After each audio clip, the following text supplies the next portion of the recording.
সাকিব আল হাসান বাংলাদেশ ক্রিকেটের ব্যাট বয়, বাংলাদেশ ক্রিকেটের পোস্টার বয়। এই ব্যাট বয় আর পোস্টার বয় বাংলাদেশ ক্রিকেট ইতিহাসের সর্বকালের সর্বশ্রেষ্ঠ পারফর্মার। সেটা আপনি ব্যাটিং বলুন, বোলিং বলুন, ফিল্ডিং বলুন, ফ্র্যাঞ্চাইজ ক্রিকেট বলুন, of the field, on the field, সব জায়গাতেই সাকিব বিরাজমান।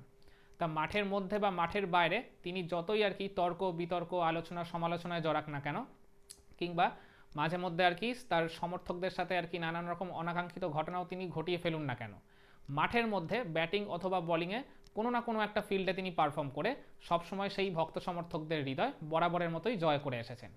কিন্তু বিপত্তিটা বাধে গত বছর ওয়ানডে বিশ্বকাপের সময় থেকে, যখন সাকিব তার চোখের রেটিনার সমস্যায় ভোগার কারণে ঠিকমতো পারফর্ম করতে পারছিলেন না। যদিও মাঝখানে তিনি দু একটা ভালো ইনিংস বা ভালো বোলিং পারফরমেন্স করেছেন, কিন্তু সেগুলো মোটেও সাকিব সুলভ ছিল না।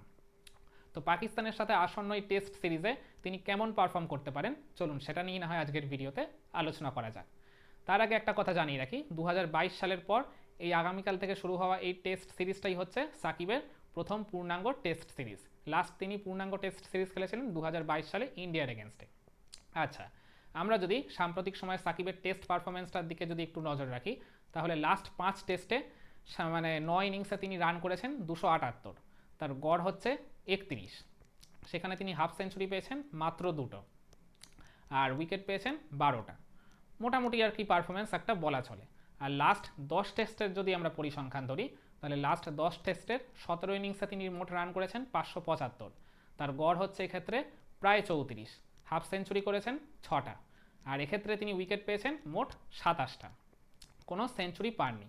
আর একটা কথা জানিয়ে রাখি, সাকিব আল হাসান লাস্ট আর কি টেস্ট সেঞ্চুরি পেয়েছেন সেই 2017 সালে শ্রীলঙ্কার এগেনস্টে, ওটাই ছিল তার লাস্ট টেস্ট সেঞ্চুরি। তারপর এই দীর্ঘ 7 বছর ধরে তিনি কোনো আর কি টেস্টে সেঞ্চুরির দেখা পাননি।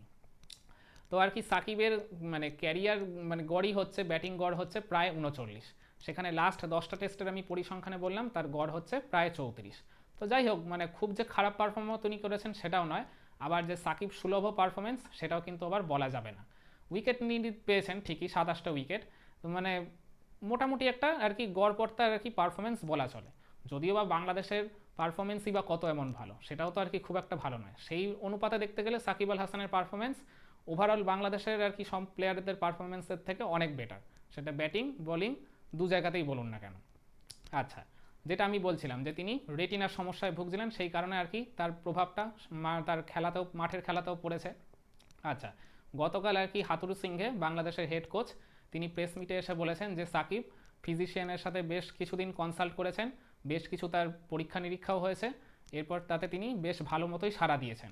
আর তাকে নাকি আগের থেকে তার অনেক ফিট মনে হয়েছে, রেদার দেন 2024 টি20 ওয়ার্ল্ড কাপের থেকে।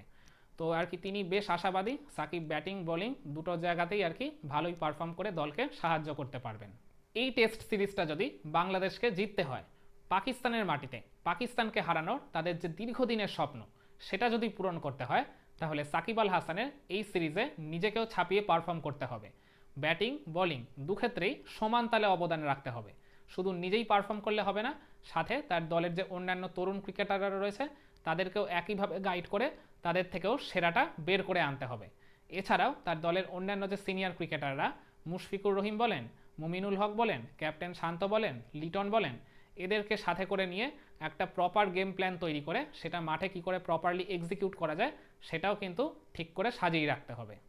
তো আমরাও আশায় থাকি যে সাকিব আল হাসান আর কি তার বেস্ট পারফরমেন্সটাই এই টেস্ট সিরিজে ডেলিভার করুক, যেখানে প্রায় তিনি 1.5 বছর পর, 1.5 বছরেরও বেশি সময় পর একটা পূর্ণাঙ্গ টেস্ট সিরিজ খেলতে চলেছেন। তো লেটস সি কেমন সাকিব আল হাসান পারফর্ম করেন আর কি, আমরা সবাই আশায় থাকলাম, সবাই অপেক্ষায় থাকলাম। তাহলে সাকিব কেমন পারফর্ম করতে পারেন এই আসন্ন টেস্ট সিরিজে, আপনাদের কি মতামত জানিয়ে দিন দেখি কমেন্ট বক্সে।